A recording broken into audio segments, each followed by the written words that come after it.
Bienvenue dans Les Pépites de Paris-Saclay, le podcast qui vous plonge au cœur de la vie et de l'innovation d'un territoire d'exception. Ici, chercheurs, étudiants, entrepreneurs et habitants construisent chaque jour le futur déjà bien vivant à Paris-Saclay. Des histoires, des projets et des découvertes qui changent le quotidien. Vous êtes au bon endroit pour explorer les pépites qui façonnent notre monde. Un podcast animé par Sylvain Allemand. Aujourd'hui, nous accueillons Bernard Monnier, qui anime le parcours doctoral R&D en entreprise de l'Université Paris-Saclay. Cet épisode s'inscrit dans une série dédiée à l'intelligence artificielle, conçue à l'occasion du sommet pour l'action sur l'IA, qui se tiendra les 10 et 11 février à Paris. Bonjour Bernard Monnier. Bonjour Sylvain. Je suis ravi de vous revoir. J'ai eu l'occasion de vous interviewer à différentes reprises. Je souhaitais vous interroger de nouveau parce que vous avez une double actualité, le parcours doctoral R&D en entreprise que vous avez mis en place l'année dernière et puis un séminaire que vous organisez le 11 février, c'est-à-dire le deuxième jour du sommet pour l'action sur l'IA. Vous nous direz ce qu'il y a de programmé au cours de cette journée et en quoi elle a trait justement à l'objet du sommet. Mais auparavant, j'aimerais souligner le fait que vous êtes un acteur de Paris-Saclay. C'est un écosystème que vous connaissez de longue date. Vous avez fait une grande partie de votre carrière chez Thales, ici même sur le plateau, je crois, dans les anciens bâtiments de Corbeville. Oui. Je ne sais pas si ça parle à nos auditeurs, mais pour les acteurs de l'écosystème, c'est un quartier emblématique et qui va donner lieu à un autre projet d'aménagement. Vous confirmez cet ancrage ancien dans l'écosystème Paris-Saclay? Absolument. Depuis les années 2003, donc où je suis arrivé sur le plateau de Saclay, j'avais mon bureau juste en face le château de Corbeville. C'était très très agréable. Après des années passées sur l'entité de Thomson CSF qui s'appelle maintenant Thales, sur Bagneux, j'avais trouvé cet espace en face de ce château extraordinaire et ça a été vraiment très très agréable. Et c'est très agréable de vivre une activité professionnelle sur le plateau de Saclay. J'ai vraiment beaucoup apprécié et j'apprécie encore toujours aujourd'hui. Le château de Corbeville existe toujours. En revanche, tous les bâtiments alentours qui accueillaient des laboratoires de Thomson puis de Thales ont disparu. Oui, c'est-à-dire qu'ils se sont reportés sur le campus de l'école polytechnique.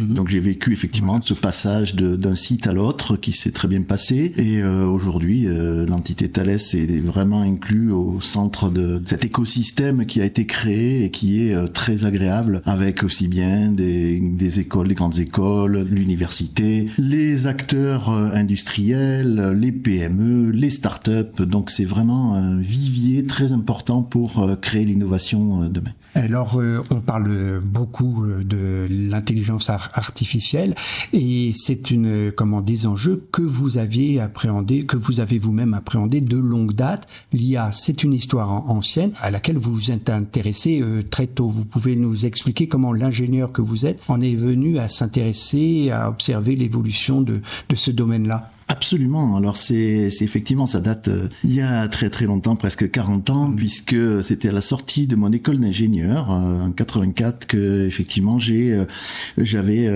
introduit l'intelligence artificielle, le traitement d'images, toutes ces techniques nouvelles à l'époque et dont on parle beaucoup maintenant aujourd'hui. Et je peux effectivement décrire un peu l'évolution que j'ai vue de toutes ces années-là, c'est-à-dire qu'au départ, bien sûr, c'était l'intelligence artificielle symbolique. On appelle donc plutôt ce qu'ils appellent les systèmes experts, les choses comme ça. Donc les techniques de ce type-là, puisque le connexionnisme, ce qu'ils appellent machine learning, etc., ne marchait pas à l'époque, surtout côté industriel, puisqu'on n'avait pas du tout assez de données. On parle de la data justement aujourd'hui. Eh bien, effectivement, la data, c'est l'essence même de ces machine learning. C'est l'essence même tout court, c'est le carburant pour c'est ça, c'est le carburant de toutes ces technologies. Et ce qui fait qu'on n'en avait pas du tout suffisamment. On n'avait pas non plus la puissance de calcul pour faire tous ces apprentissages. Ce qui fait que l'intelligence artificielle se traduisait sous la forme de ce qu'on appelle le symbolique et système expert, etc. Donc moi j'ai écrit un système expert d'ordre 1 en Pascal à l'époque parce que les langages n'étaient pas du tout les mêmes. Et ensuite, petit à petit, donc là c'était en phase de croissance puisqu'il y a même eu les conférences pour ceux qui sont plus anciens comme moi se reconnaîtront là-dedans. Il y avait des journées d'Avignon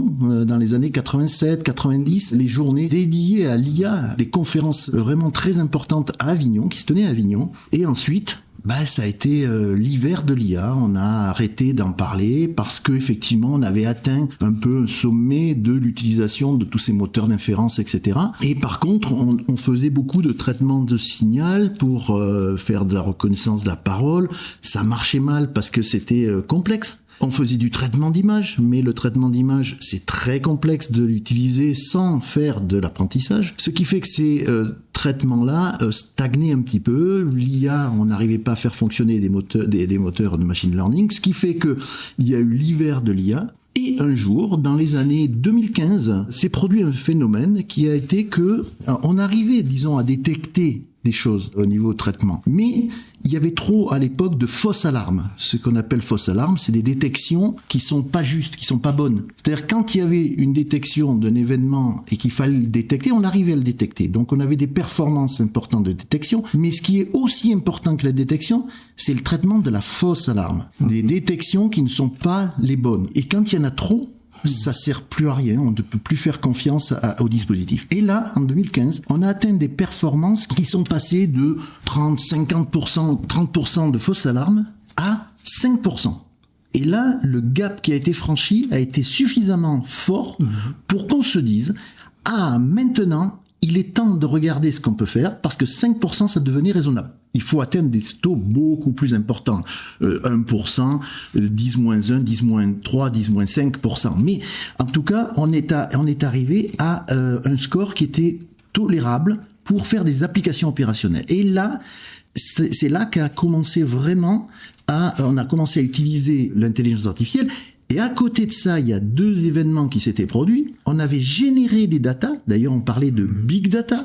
On a entendu parler de big data avant de parler de l'IA. Et donc, les big data, parce qu'on générait plein de données pour essayer de les traiter. On savait pas très bien comment, mais, et ensuite, il y a eu les puissances de calcul qui ont décuplé. Et donc, ce qui fait qu'on a parlé de HPC, des processeurs très rapides, etc. Et avec l'avènement de ces données plus les HPC, on a pu atteindre des taux de performance importants. Et ce qui fait que, on a reparlé, du coup, des algorithmes connexionnistes qu'on avait à l'époque dans les années 80, qui existaient quelquefois. Alors, bien sûr, ils sont bien plus perfectionnés aujourd'hui, mais on avait quand même les bases et on savait le faire. Mais on n'avait pas la possibilité de les utiliser par rapport à ce manque de données, ce manque de puissance de calcul. Et à partir de 2015, le machine learning a réussi à prouver son efficacité et aujourd'hui, on entend parler plus que de ça, et à juste titre. À vous entendre, je mesure la chance que pour un écosystème comme Paris-Saclay de compter en son sein des acteurs, des experts, des ingénieurs qui ont vécu cette histoire et qui nous aident à remettre en perspective les choses pour bien pointer les enjeux. Vous avez commencé par nous dire que voilà, au tout début, il manquait des données pour développer l'intelligence artificielle telle que nous la connaissons. La situation est tout inverse. Il y a un trompe-plein, il y a une inflation de données. Pour reprendre l'intitulé du séminaire que vous organisez le 11 février prochain. Est-ce que vous pouvez nous en dire plus sur ce qui va se dire à cette occasion? J'ai voulu mettre l'accent un petit peu sur cette technologie qui est très intéressante et vraiment à utiliser sans modération, mais sans modération lorsque c'est utile. Je dis toujours qu'il faut voir l'utilité versus futilité. Pourquoi ? Parce que ces machines-là sont des machines qui peuvent devenir des gouffres énergétiques demain. Aujourd'hui, on voit que la puissance de calcul nécessaire est tellement importante que demain, on peut passer 10, 15, 20% de l'énergie produite en utilisant ce type de technique. Alors, quand il s'agit de faire des algorithmes pour détecter des cancers précocement, comme par exemple le cancer du sein, la prostate, 2 ans avant un radiologue, bien sûr qu'il faut le faire. Ben oui, ça coûte énergétiquement parlant des choses, mais il faut le faire. Par contre, quand tout le monde se met à faire de l'IA pour tout et n'importe quoi, je dis attention, il faut se freiner sur ces applications-là. Je dis, mais avec qui, quels autres experts interviendront à cette occasion? Il y aura des experts qui vont nous parler de leurs applications, et ce sont des experts qui ont des applications réellement utiles et non pas futiles. Et donc, on va essayer de faire passer le message que celles qu'on va montrer sont des applications intéressantes. Il faut éviter de faire de l'IA pour du marketing, que ça devient un outil que tout le monde veut utiliser. Lorsqu'on sait traiter la problématique de façon classique, comme on le faisait avant, avec des algorithmes classiques, il faut continuer ça, parce que ça, c'est beaucoup moins énergivore que l'IA. Et donc, pourquoi j'ai voulu centrer un peu sur la production des données? Parce que la data, c'est l'essence, comme on disait tout à l'heure, de cette révolution. Et donc, aujourd'hui, on parle de zeta-octets produits jusqu'à maintenant. Donc, 50, 100 zeta-octets. Zeta, pour ceux qui sont des novices, c'est 10 puissance 21. 21 zéros derrière le 1, octets de données. Donc c'est quand même énorme. Ce sont des données qui sont considérables rien que pour les stocker, pour les travailler. C'est là où on voit le gouffre énergétique qui va être utilisé. Et que l'on va entendre des solutions pour éviter ce gouffre. Je l'ai dit, ce séminaire se déroulera le 11 février à l'École Polytechnique, où se sera déroulé un colloque sur le thème IA, société et sciences, les 6 et 7 février, en prévision du sommet pour l'action sur l'IA qui se tiendra les 10 et 11 février. Donc pourquoi ce télescopage de rendez-vous aussi important? Pourquoi avoir programmé ce séminaire ce 11 février? Alors, c'est une faute, et je veux bien l'assumer, c'est une faute que j'ai faite parce que j'ai effectivement pas noté cette date au moment où on a choisi, puisque ces dates-là sont programmées bien à l'avance, et on est très content, on est ravis d'être à l'école Polytechnique, mais à l'école Polytechnique, les salles, les amphis sont difficiles à trouver parce que, il y a quand même, il faut faire de l'enseignement pour les étudiants de Polytechnique. Polytechnique a la gentillesse de nous prêter un amphi, mais il faut le réserver bien à l'avance, et lorsque l'association Aristote a réservé l'amphi, on a réservé cette date sans se rendre compte qu'effectivement il y avait un événement extrêmement important. Sinon, bien évidemment, on aurait changé la date. Merci d'avoir rappelé qu'effectivement c'est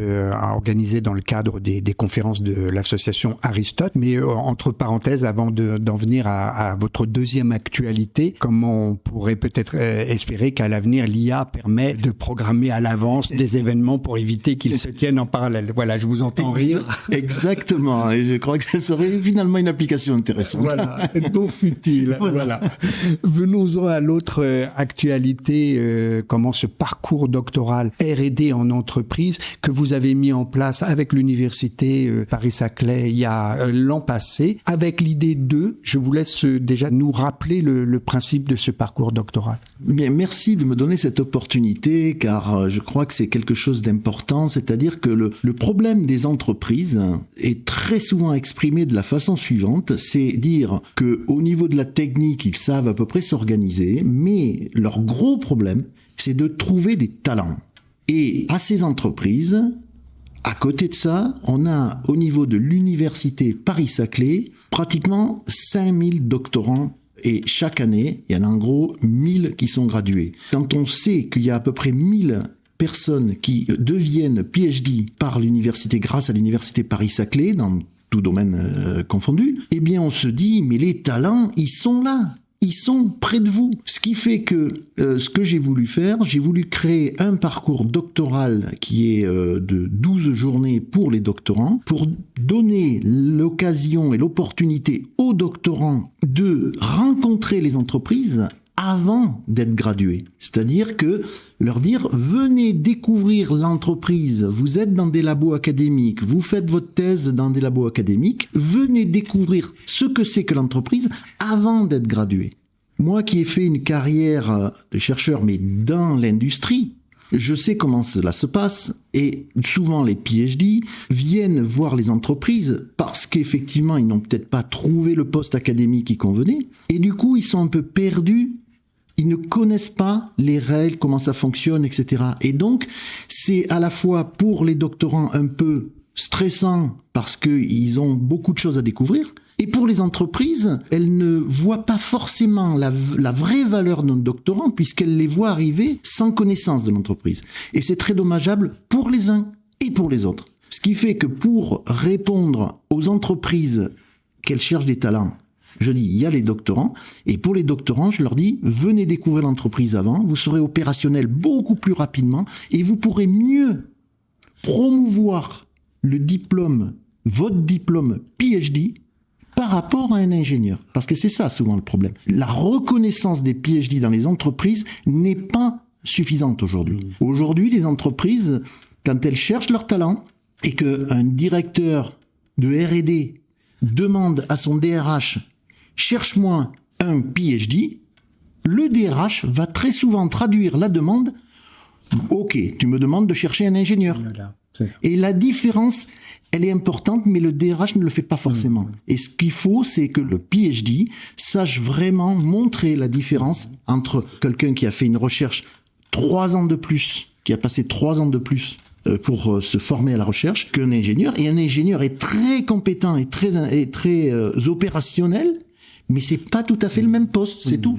Et donc concrètement, vous proposez et aux doctorants et aux entreprises de faire une connaissance mutuelle à travers différents rendez-vous qui organisent, qui déclinent ce parcours. Parce que sans entrer dans les détails, on renverra à la présentation qui peut en être faite sur le site de l'université Paris-Saclay. Vous pourriez nous en rappeler grosso modo les principes? Oui, il y a en gros une première journée où on se rencontre, et ensuite il y a des journées qui sont déclinées sous la forme thématique, c'est-à-dire qu'en fait, on va essayer de donner aux doctorants, selon leur spécialité, la possibilité de rencontrer des entreprises dans leur domaine de recherche. Il y a 5 journées qui sont programmées, par exemple, en ce moment. Une dont vous m'avez fait l'honneur d'être là hier, d'ailleurs, le 21 janvier, vous étiez présent et je vous en remercie. C'était la journée ingénierie.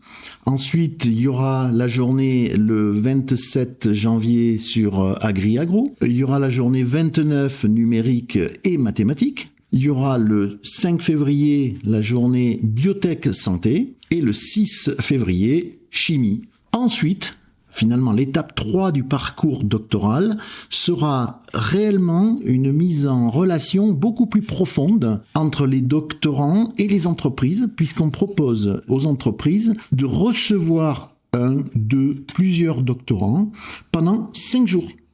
Et pendant 5 jours, soit sur des missions particulières, soit sur des rapports d'étonnement, sur certaines choses. Et j'espère que cette mise en relation sous cette forme-là va vraiment produire des liens pérennes entre les futurs talents de ces entreprises et les entreprises. La première édition vous donne bon espoir à cet égard. Est-ce que vous avez des échos du devenir de doctorants? Est-ce que vous savez déjà si certains d'entre eux ont intégré des entreprises? Oui, absolument, et c'est très intéressant parce qu'effectivement, même alors même que la 3e phase est à venir, il y a déjà eu des entreprises qui ont dit mais faites-moi venir des doctorants en amont, avant de démarrer cette 3e phase. Donc, j'ai déjà eu, par exemple, Safran Electronics and Defense, qui a reçu 7 doctorants pour une mission interne chez eux et qui ressortent avec des impressions extrêmement positives. Et les 7 doctorants qui sont allés, s'ils souhaitent lorsqu'ils auront leur PhD, s'ils souhaitent intégrer le groupe, ils auront une forte, incitation pour aller rejoindre ce groupe. Ensuite, il y a une autre mission en chimie qui s'est exécutée. D'ailleurs, il y aura un reporting de cette relation entre une chercheuse en chimie et une entreprise, Sequence, qui va être décrite lors de la journée du 6 février. On va avoir le reporting et on aura les deux, à la fois l'entreprise qui va dire ce que ça lui a apporté et la doctorante qui va aussi faire part de sa découverte de l'entreprise au travers de ces 5 jours. Merci. Avant de clore l'entretien en revenant au sommet pour l'action sur l'IA et connaître vos attentes dans ce sommet, encore une question sur ce parcours doctoral pour constater avec vous que parmi les 5 thématiques que vous avez citées, aucune n'affiche explicitement l'intelligence artificielle. Pourquoi? Est-ce que parce que vous partez de l'idée que l'IA est transverse?